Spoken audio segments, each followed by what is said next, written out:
আমরা তাফসীরটি শুনবো। সে হচ্ছে আমার হাফেজ মোহাম্মদ রুহুল আলী। আমার আলোচনার টপিক হচ্ছে সময়ের গুরুত্ব। এই সময়ের গুরুত্বটা প্রত্যেকটা মানুষের জীবনে বাস্তবায়িত করা আমাদের জন্য ফরজ হয়ে পড়েছে। সময়ের গুরুত্ব এত বেশি, আল্লাহ সুবহানাহু ওয়া তাআলা পবিত্র কোরআনুল কারীমে অসংখ্য জায়গায় এই সময়ের গুরুত্বের কথা আলোচনা করেছেন এবং রাসূল সাল্লাল্লাহু আলাইহি ওয়াসাল্লাম মহান হাদিস গ্রন্থে অসংখ্য জায়গায় এই সময়ের গুরুত্ব নিয়ে আলোচনা করেছেন। ইমাম শাফি রাহিমাহুল্লাহ তিনি বলছেন যে আল্লাহ তাআলা যদি পৃথিবীর মানুষের উদ্দেশ্যে এই পবিত্র কোরআনুল কারীমটা যদি নাজিল নাও করতেন, শুধুমাত্র একটি সূরা সূরাতুল আসর, যে সূরাটার নাম হচ্ছে সময়, সময়ের নামে এই সূরাটি আল্লাহ সুবহানাহু ওয়া তাআলা কোরআনুল কারীমে দিয়েছেন। তো ইমাম শাফি রাহিমাহুল্লাহ বলছেন যে আল্লাহ যদি পুরো কোরআনটা নাজিল নাও করত, শুধুমাত্র যদি সূরা আসর নাজিল করত, ওটাই যথেষ্ট হয়ে গেত। আল্লাহু আকবার। এত বড় কথা বলেছেন, সময়ের গুরুত্ব দেখেন কতটুকু। এই সময়ের গুরুত্ব নিয়ে রাসূলুল্লাহ সাল্লাল্লাহু আলাইহি ওয়াসাল্লাম হাদিসের মধ্যে ইরশাদ করেন। একটা হাদিসের লম্বা অনুবাদ করে আমার বক্তব্য শেষ করে দেব ইনশাআল্লাহ। হাদিসটা এসেছে তাবরানী ফি মুজামুল কাবিরের মধ্যে।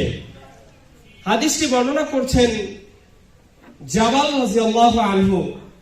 তিনি বলছেন আন মুআয বিন জাবাল রাদিয়াল্লাহু আনহু قال قال رسول الله صلى الله عليه وسلم لا تزول قدم عبد يوم القيامة حتى يسأل عن أربع خصال।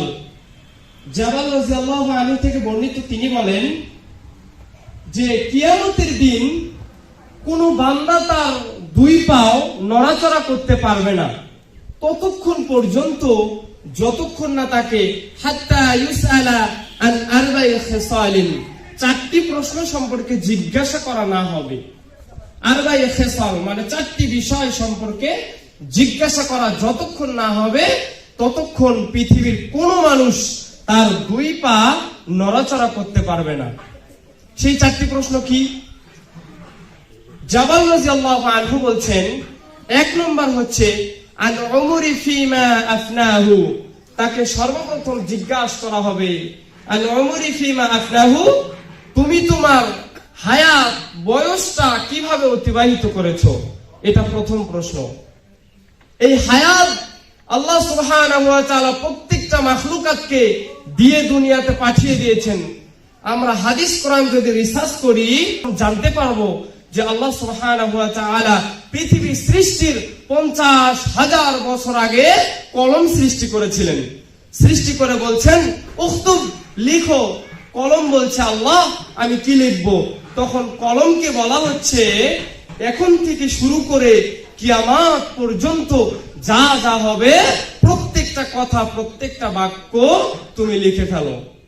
কলম আমাদের প্রত্যেকটা কথা, প্রত্যেকটা কাজ, আপনি আমি যে এখানে এসেছি, আজকে আসবো, আবার এখান থেকে যাব, প্রত্যেকটা কথা, প্রত্যেকটা কাজ লিপিবদ্ধ করেছেন কলম সেই প্রথম দিন পৃথিবী সৃষ্টি করার 50,000 বছর আগেই। তাহলে এই সময়ের গুরুত্ব এত বেশি যে আল্লাহ সুবহানাহু ওয়া তাআলা যদি আপনাকে আমাকে যেদিন পৃথিবীতে পাঠিয়েছেন, সেদিন আপনার তাকদীর, আপনার ভাগ্য লিখে দুনিয়াতে পাঠিয়ে দিয়েছেন। তাহলে এই সময়টুকুর মধ্যে আপনাকে আমাকে অবশ্যই অবশ্যই এই সময়টাকে সৎভাবে সঠিক কাজে লাগাতে হবে। তার কারণ আপনার হাতে বেশি সময় নেই। আপনাকে আল্লাহ সুবহানাহু ওয়া তাআলা হয়তো রিজিক দিয়েছেন, হায়াত দিয়েছেন 50 বছর, 60 বছর, যতটুকু সময় আপনাকে দিয়েছেন, ওই সময়টুকু চলে গেল, আপনাকে কবরের জিন্দেগিতে চলে যেতে হবে, বারজাখ জীবনে চলে যেতে হবে। তারপর আখিরাতে যখন চলে যাবেন, আপনার মুখোমুখি এই চারটি প্রশ্ন সম্পর্কে জিজ্ঞাসা করা হবে আন উমরি ফিমা আফনাহু, তুমি তোমার হায়াত বয়স কিভাবে কাটিয়েছো। দ্বিতীয় প্রশ্ন, ওয়ান শাবাবিহি ফিমা আবলাহু, জাবাল রাদিয়াল্লাহু আনহু বলছেন সেদিন যুবক যুবতীদেরকে বেশি করে জিজ্ঞাসা করা হবে, ওয়ান শাবাবিহি ফিমা আবলাহু, তুমি তোমার যৌবনকাল কিভাবে অতিবাহিত করেছো? প্রত্যেকটা যুবক যুবতীকে জিজ্ঞাসা করা হবে যৌবনকাল কিভাবে অতিবাহিত করেছো। যৌবনকাল দেয়া হয়েছে, হাদিসে এসেছে যৌবনকাল হচ্ছে প্রত্যেকটা বান্দার ইবাদতের সময়, বেশি করে ইবাদতের সময় এই যৌবনকাল। আর এই যৌবনকালে এসে যুবক যুবতীরা আমরা বিশেষ করে জিনা ব্যভিচার অশ্লীলতার দিকে ধাপিয়ে পড়ছি, অশ্লীলতার দিকে আমরা চলে যাচ্ছি। এই যৌবনকালটা প্রত্যেকটা যুবক যুবতী আমরা ইবাদত না করে, ইবাদতে না কাটিয়ে গান বাজনা বাদ্যযন্ত্র অশ্লীলতার মাধ্যমে কাটিয়ে দিচ্ছি। তখন জাবের রাদিয়াল্লাহু আনহু বলছে, লা তাজুলু, নড়াচড়া করতে পারবে না। তোমাকে যদি জিজ্ঞেস করা হয় তোমার যৌবনকাল কিভাবে কাটিয়ে দিয়েছো, গান বাজনা বাদ্যযন্ত্র করে কাটিয়ে দিয়েছো, তখন তোমাকে যখন বলা হবে তুমি কি আল্লাহকে বলবে গান বাজনা বাদ্যযন্ত্র করে তোমার সময়টা অতিবাহিত করেছো? তোমার নড়াচড়া করার মতো কোনো বুদ্ধি থাকবে না, কোনো স্টেপ ওখানে নেই খোলা তোমার জন্য। জান্নাতে যাওয়া তো দূরের কথা। আপনি একবার চিন্তা করে দেখেন, যুবক ভাই বোনদের উদ্দেশ্যে বলছি, এই সময়টা যৌবনকালটা আমাদের প্রত্যেককে কাজে লাগাতে হবে, ইবাদত করতে হবে।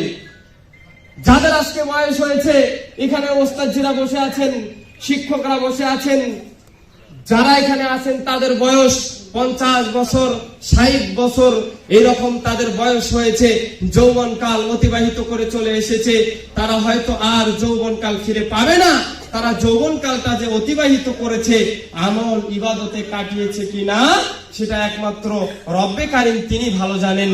আর আমাদের যারা এখনো যুবক যুবতী রয়েছি, ইবাদত আমল করার সময় আপনার আমার হাতে এখনো রয়েছে। এই জন্য আমি প্রত্যেকটা স্টুডেন্টকে, প্রত্যেকটা ছাত্রীকে আমি রিকোয়েস্ট করব, আমরা প্রত্যেকে এই যৌবনকালে আল্লাহ সুবহানাহু ওয়া তাআলার ইবাদতে কাটিয়ে দেওয়ার চেষ্টা করব। আল্লাহ কবুল করুন, আল্লাহুম্মা আমিন। এবার আসেন তৃতীয় প্রশ্নের দিকে যাই। তৃতীয় প্রশ্নে জাবাল রাদিয়াল্লাহু আনহু বলছেন, তৃতীয় প্রশ্ন একটা কঠোর প্রশ্ন। এই তৃতীয় প্রশ্নটা প্রত্যেকটা মানুষের জীবনে প্রভাব ফেলবে। জাবাল রাদিয়াল্লাহু আনহু বলছেন, ওয়ান মালিহি মিন আইনা ইকতাসাবাহু, তোমাকে জিজ্ঞাসা করা হবে আইনা ইকতাসাবাহু, দুনিয়াতে তুমি কোন পথে টাকা উপার্জন করেছো, কিভাবে তুমি ইনকাম করেছো, এটা জিজ্ঞাসা করা হবে প্রত্যেকটা মানুষকে। তোমার পয়সা হালাল নাকি হারাম, তুমি কিভাবে উপার্জন করছো, হালাল নাকি হারাম, প্রত্যেকটা মানুষকে জিজ্ঞাসা করা হবে। তারপর যখন আপনি উত্তরে বলতে পারবেন না যে কিভাবে টাকা উপার্জন করেছেন, কত হারাম ভাবে আপনি ইনকাম করছেন, তারপর আপনাকে আবার জিজ্ঞাসা করা হবে তুমি যে টাকাটা ইনকাম করেছো সেটা কোথায় ব্যয় করেছো, ওয়া আনফাকাহু, সেটা কোথায় ব্যয় করেছো, কিভাবে ব্যয় করেছো।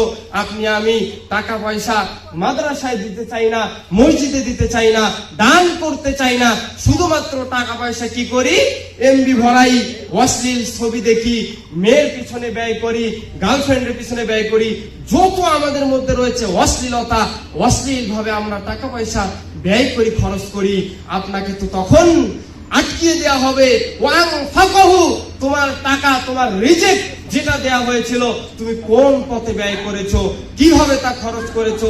আপনি যদি এই প্রশ্নের অ্যানসার দিতে না পারেন, আপনার পক্ষে জান্নাতে যাওয়া অসম্ভব, কোশ্চিন কালেও আপনি জান্নাতে যেতে পারবেন না। চতুর্থ নাম্বার প্রশ্ন, জাবাল রাদিয়াল্লাহু আনহু বলছেন, ওয়া আন ইলমিহি মাযা আমিলা ফি, আমরা প্রত্যেকটা স্টুডেন্ট, ছাত্র ছাত্রী প্রত্যেকজন এই মাদ্রাসায় এসেছি এজন্য যে আমরা এখান থেকে কিছু শিখবো, কিছু অর্জন করব, জ্ঞান অর্জন করব, সেগুলো আমলে পরিণত করব।